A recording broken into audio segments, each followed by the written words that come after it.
muito bem-vindo ao podcast Finanças na Prática. Estou muito feliz por mais uma vez estar aqui com você nesse formato tão especial.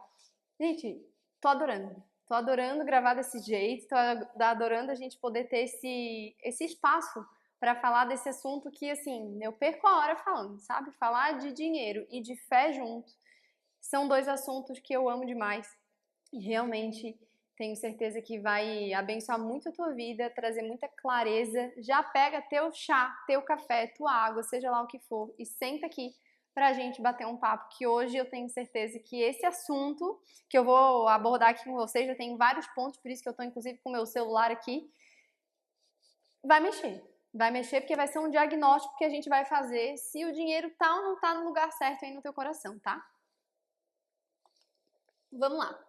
Deixa eu pôr aqui no ladinho para eu não deixar cair em cima de mim.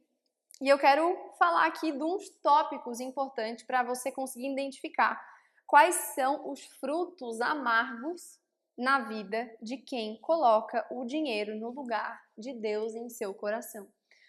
O que acontece? Quais são os frutos amargos de quem pega e ao invés de deixar Deus sentar na cadeira do trono, vai lá e põe o dinheiro nesse trono da sua vida?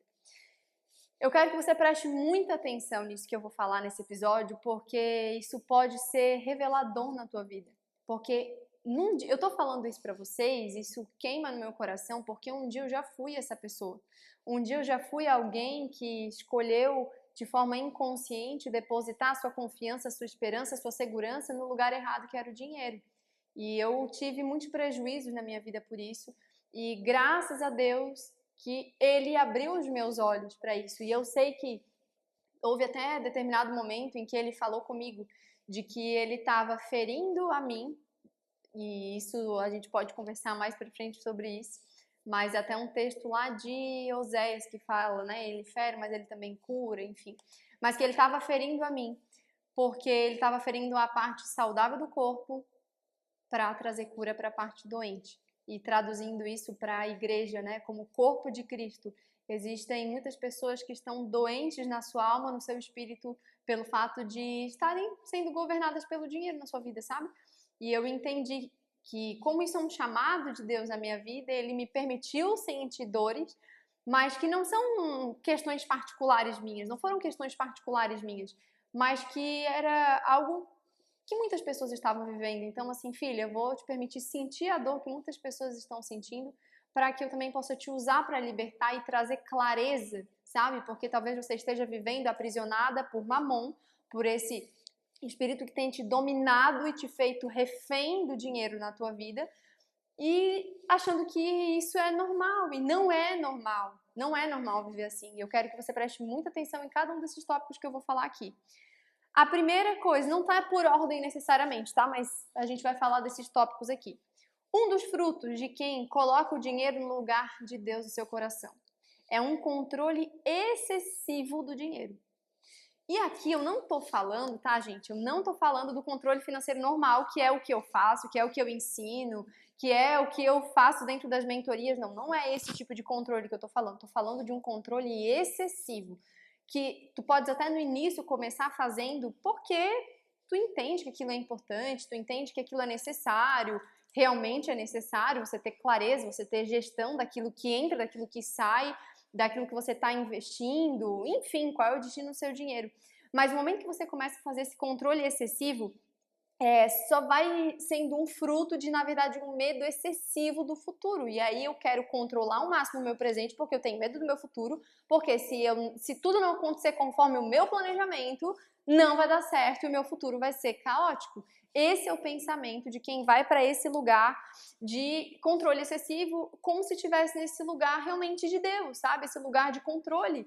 E a verdade é que eu e você não temos controle de absolutamente nada na nossa vida. Não temos o controle, a gente precisa aceitar que nós somos criatura e Ele é o Criador. Nós somos criaturas e Ele é Deus, entende? E aí quando eu vou para esse controle excessivo, isso me adoece, porque eu lembro que inclusive uma vez eu estava com uma prima muito querida e a gente tem muita intimidade, enfim, e eu estava compartilhando com ela dos meus controles financeiros. E aí, no outro dia, depois de a gente ter essa conversa, eu ter compartilhado com ela, tanto do pessoal quanto de empresa, ela falou assim, olha, deixa eu te falar uma coisa, me fez até um pouco mal ver aquele tanto de controle. Não me pareceu uma coisa saudável, me pareceu uma coisa meio doentia, sabe? E eu lembro que quando ela me falou aquilo, eu já estava vivendo esse processo, Deus já estava corrigindo isso dentro do meu coração, mas aquilo deu um clique, eu falei, cara, não é normal. Isso aqui já passou do saudável, sabe? A pessoa que ela tá o tempo inteiro em cima, olhando e controlando cada centavo e que não é saudável. Porque o nosso chamado sim é pra gente gerenciar com sabedoria, com excelência aquilo que Deus tem nos confiado. Mas quando todo excesso revela uma falta. Então, por que eu tô querendo controlar tanto? Porque, na verdade, isso está revelando que eu tenho dificuldade de confiar no meu futuro a Deus, entende? E tem até uma frase do A.W. Tozer que é assim: o motivo pelo qual muitos ainda estão angustiados, buscando e progredindo lentamente, é que ainda não chegaram ao fim de si mesmos. Ainda tentamos mandar e meter o bedelho no trabalho que Deus realiza dentro de nós. Então eu percebo que essa é uma das razões desse controle. A gente não chegou ao fim de si mesmo, a gente não teve esse momento de entrega, sabe? Falar assim, Deus, eu tô fazendo a minha parte, eu sei que eu tenho que cumprir com a minha competência, mas a minha vida é tua. E o meu futuro está nas tuas mãos e eu confio que para onde o Senhor me leva, o Senhor já chegou. O Senhor já está no meu futuro, então por isso eu não preciso, eu não devo temer. O Senhor já tem todos os meus dias escritos desde antes de eu existir. Antes de eu ser uma sementinha lá no ventre da minha mãe, Deus já tinha escrito todos os dias da minha vida.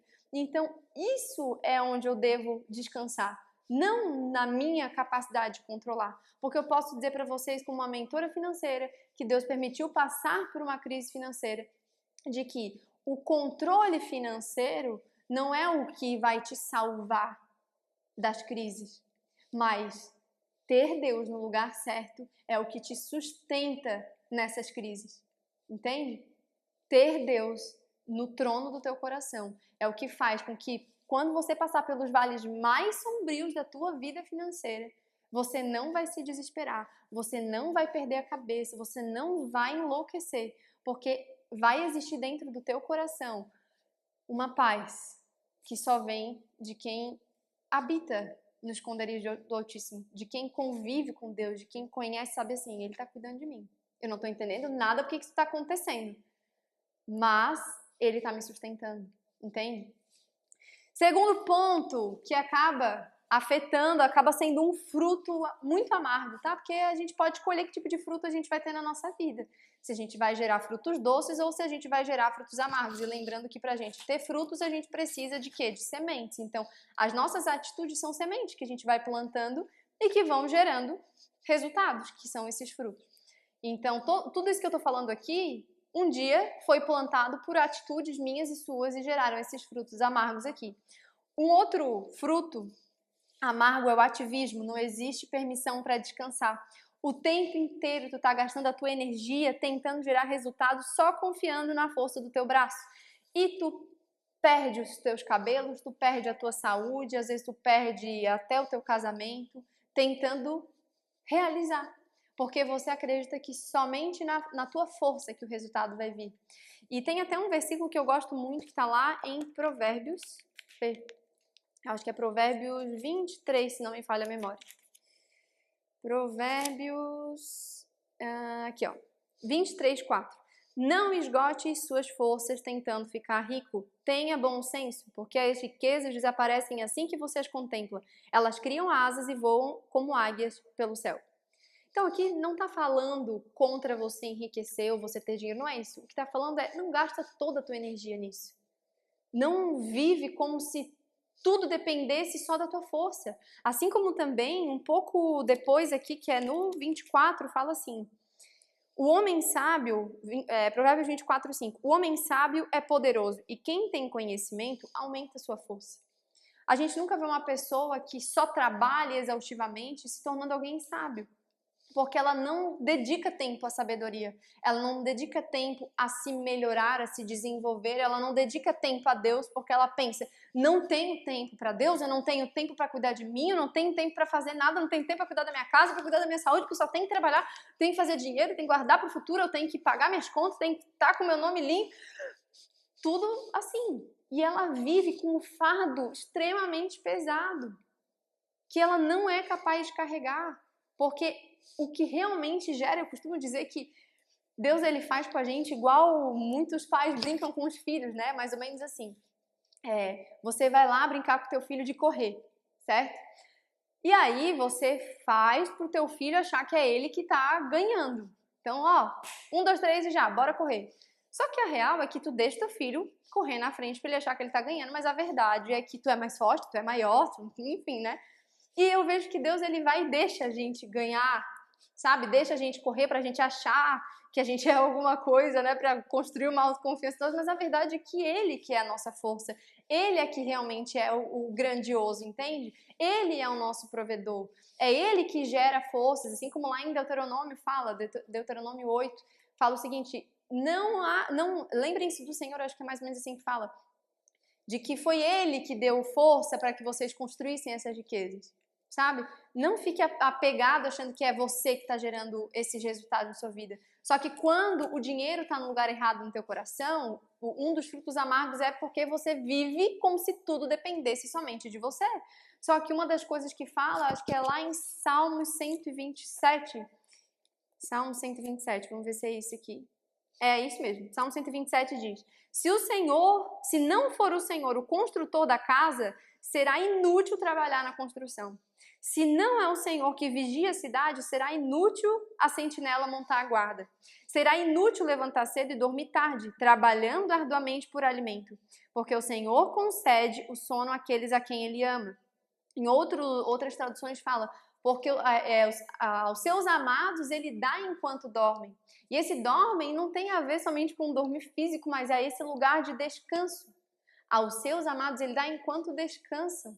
Se o Senhor não for aquele que constrói, que edifica, se Ele não for realmente aquele que edifica, de nada adianta só eu trabalhar e agir. Eu já tive experiências assim extraordinárias com Deus, de estar vivendo um momento, um mês difícil, ou de o faturamento não tá tão legal, e aos olhos naturais, o que dizia para mim que eu tinha que fazer é: vende mais, trabalha mais, atende mais, redobra a tua agenda, porque senão o caos vai se instalar. E a direção de Deus era o seguinte: filha, descansa. Vai pro teu final de semana, descansa, confia que eu tô cuidando. E às vezes num domingo, depois na segunda-feira, quando eu ia sentar para fazer o meu financeiro e eu abria o meu WhatsApp da empresa, eu vi que tinha um monte de mensagem de cliente interessada em consultoria. Mas que, como assim? Essa cliente foi atraída por isso num domingo, num sábado? É porque existia alguém que estava trabalhando em meu favor enquanto eu confiava. Porque o que revela mais um coração que confia? Alguém que está lá agitada, ativada, achando que tudo depende da sua força, ou aquela que consegue sentar, descansar, continuar vivendo a vida e sabendo, não depende só de mim. Então eu vou cuidar de mim, eu vou cuidar da minha casa, eu vou cuidar do meu casamento, eu vou descansar e eu vou continuar confiando de que Ele está cuidando do meu futuro. Então, pensa se isso aí não tem acontecido na tua vida. Um outro fruto é uma constante estafa emocional. Um fruto amargo de quem coloca o dinheiro no lugar de Deus no seu coração é essa constante estafa emocional. É um tipo de cansaço que ele vem da soberba. Porque quando tu se preocupa tentando fazer a parte que não te cabe, que é só o que Deus pode fazer por ti. Então, imagina de novo o exemplo da criança. Imagina a criança que com 4 anos, 5 anos, ela tá acordando de madrugada pensando: será que vai ter leite para mim amanhã? Será que vai ter leite para tomar meu Nescauzinho amanhã no café? Será que meu pai e minha mãe vão ter dinheiro para comprar a bisnaguinha que eu gosto de levar para a escola? Será que a água não vai ser cortada e eu não vou conseguir tomar banho? Não faz sentido uma criança ter esse tipo de pensamento. E a criança que tiver esse nível de ansiedade, o que vai acontecer com ela? Ela vai viver numa estafa emocional, porque ela está se preocupando com aquilo que não acabe.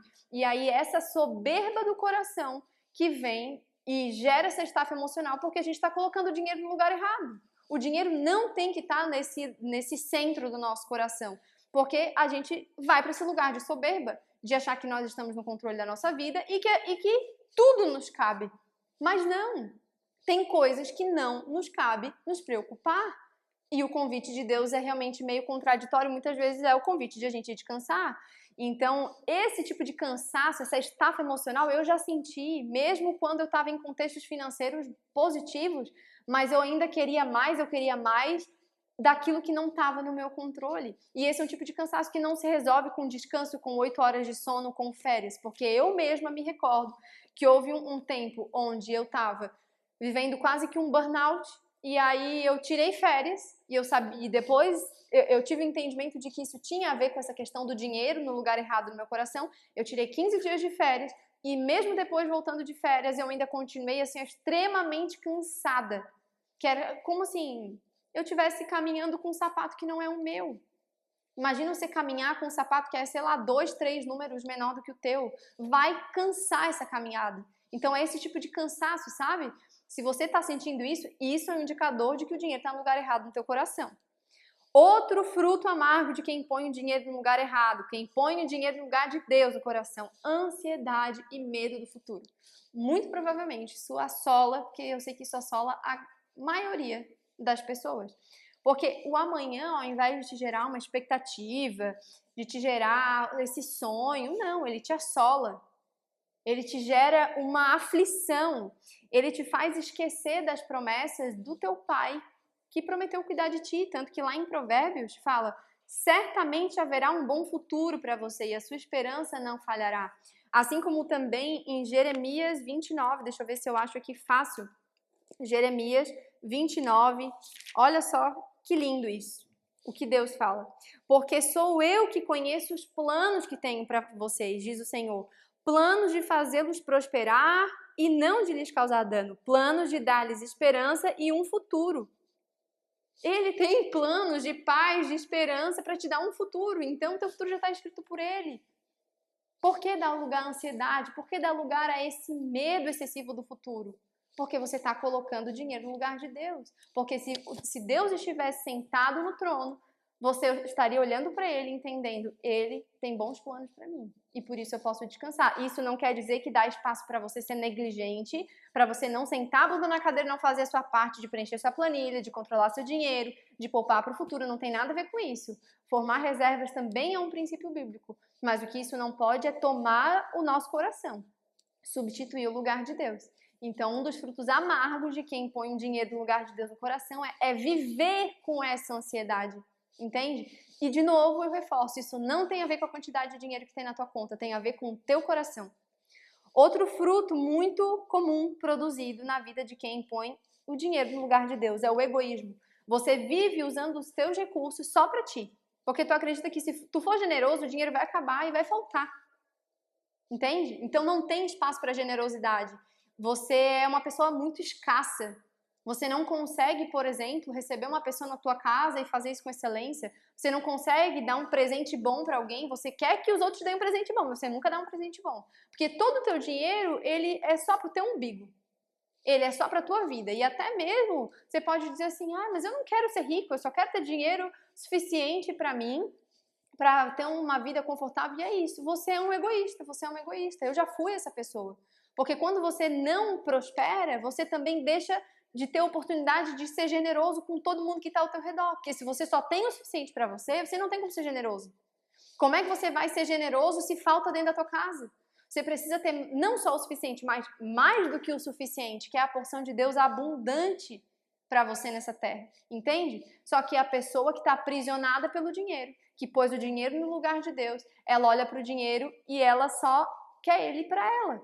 Só para a vida dela, entendeu? Só que qual é a prosperidade segundo a vontade de Deus?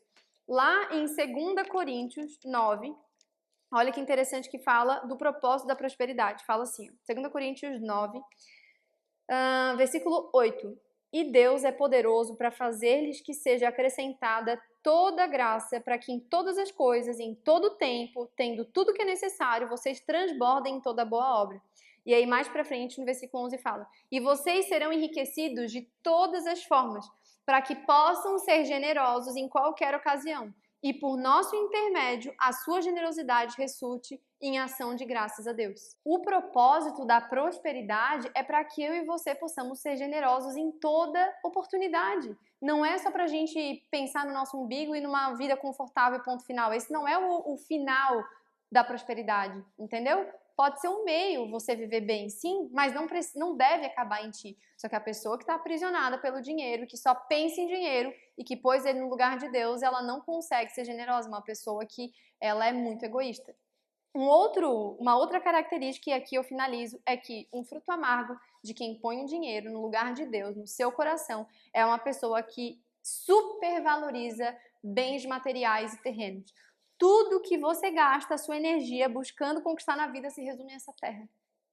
Tudo se resume aqui. Aquilo que tu pode tocar, aos bens materiais aqui, tudo aquilo que os teus olhos podem ver. O teu centro de gravidade, ele ainda está atraído aqui para essa terra. É como se, assim, imagina na gravidade, né? A gravidade correta não é o nosso coração tá pesando para a terra, o nosso coração tá pesando para o céu. É a gente entender que existe uma vida eterna, que ela é muito maior do que esses, 80, 90 anos no máximo, que a gente puder viver aqui nessa terra. Então, tanto que lá em Mateus 6 fala para a gente não ajuntar para nós tesouros aqui, mas ajuntar no reino dos céus, que é onde a gente vai permanecer realmente, entende? Só que quando a pessoa tem a visão distorcida e o dinheiro está no lugar errado, o que ela acha? Ela acha que tudo se resume a essa terra. Só que ela não entendeu que investir em riquezas, né, em acumular tesouros no céu, é justamente investir naquilo que tem a ver com o reino e com aquilo que Deus se importa, mas que são pessoas. A coisa mais importante para Deus são vidas. E aí não investe em vidas, não investe em pessoas, investe somente no seu próprio umbigo. Então é alguém que está com a visão completamente distorcida. E eu falo aqui, assim, humildemente, que eu já fui uma pessoa assim. Eu já fui uma pessoa que supervalorizou as coisas da terra e eu não estava alinhada e me sentindo atraída pelas coisas do céu. Só que o único jeito de a gente viver de uma forma coerente e saudável com o dinheiro, sem que ele tome e roube o lugar de Deus no nosso coração, é a gente se tornando cada vez mais desapegado. Porque quanto mais desapegado a gente for das coisas, mais Deus vai poder dar. Porque ele vai ver assim, ó, olha, se eu der muito, como o coração dela tá muito nisso, ela vai se apegar, ela vai ter cada vez mais coisas para ela se apegar e enraizar. Então, como eu a amo muito, eu vou privar ela de receber isso. Mas a hora que tu desapegar o teu coração das coisas, é onde Deus mais vai poder te dar. Porque ele sabe que isso não vai mais competir o lugar dele no teu coração. Eu estava até ouvindo esses dias uma pessoa falando, e a pessoa falava assim, nossa, meu pai é muito desapegado com dinheiro, mas não no sentido de não se preocupar e de não se importar, de não valorizar, mas porque ele entende que, tipo assim, isso é recurso. É recurso para a nossa família, é recurso para o reino, e justamente por ser essa pessoa é que esse homem tem sido muito próspero, entende? Financeiramente falando. Então, as coisas de acordo com o reino de Deus, elas são bem interessantes porque elas são ao contrário. Então, tem até um livro que eu gosto muito que se chama O Reino de Ponta Cabeça. E que aquele que ganha, o que perde, enfim, várias coisas, né? E no reino, de acordo com a ótica dos céus, é assim. Para você receber, você tem que se desapegar, porque na hora que aquilo não tem mais o teu coração, eu aprendi com o pastor Michel que primeiro Deus tira do teu coração, para depois ele poder colocar na sua mão. E se você reconheceu algum desses pontos aqui, desses frutos amargos na tua vida, presta atenção. Isso é um bom sinal. Não que é um bom sinal você estar vivendo isso, mas você agora chegou num diagnóstico e agora você entendeu. Tem algo que não tá legal e que eu preciso mudar. Continue aqui nesse podcast que você vai ter cada vez mais chaves para poder, sabe, assim, arrancar esse senhorio do dinheiro do teu coração, devolver para o rei certo, que é o Senhor Jesus, e poder viver uma vida leve, tranquila e próspera de verdade nessa terra, com o dinheiro no lugar certo. Eu espero que esse episódio possa ter abençoado a tua vida e curte, compartilha com o máximo de pessoas possíveis para que você possa fazer esse episódio ir o mais longe possível. Nos vemos no próximo episódio. Um beijo!